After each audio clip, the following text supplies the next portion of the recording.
Germanton super speciality hospital, doctor Mir Jawad Zar Khan, senior experienced orthopaedic surgeon, bone fracture, joint replacement, hip replacement और spine surgery.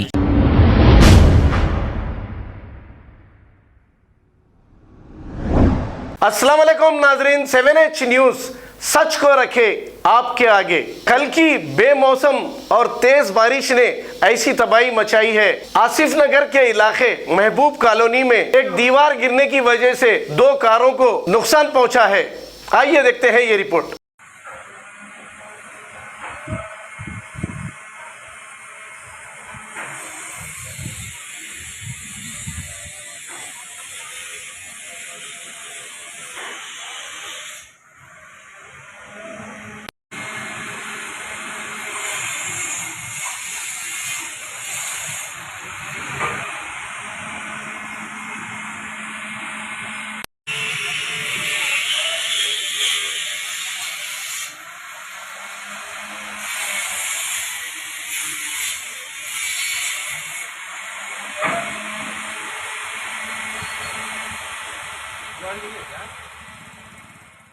Germanton super speciality hospital, doctor Mir Jawad Zar Khan, senior experienced orthopaedic surgeon, bone fracture, joint replacement, hip replacement और spine surgery कामयाबी से अंजाम दे रहे हैं। इसके अलावा neuro surgery, cardiology, gynaecology, dental, general medicine, dialysis और फिजियोथेरेपी जैसे शोबाजात में इंतहाई कामयाबी के साथ वाजिबी फीस में इलाज किया जा रहा है। शेयरिंग और प्राइवेट रूम्स, अस्पताल में 24 घंटे MRI, CT scan, 2D digital x-ray, ultrasound, operation theatre, ICU और लैब की सहूलत दस्तयाब है। आपकी उम्मीदों के ऐन मुताबिक Germanten super speciality hospital, pillar number 150, Attapur, Hyderabad.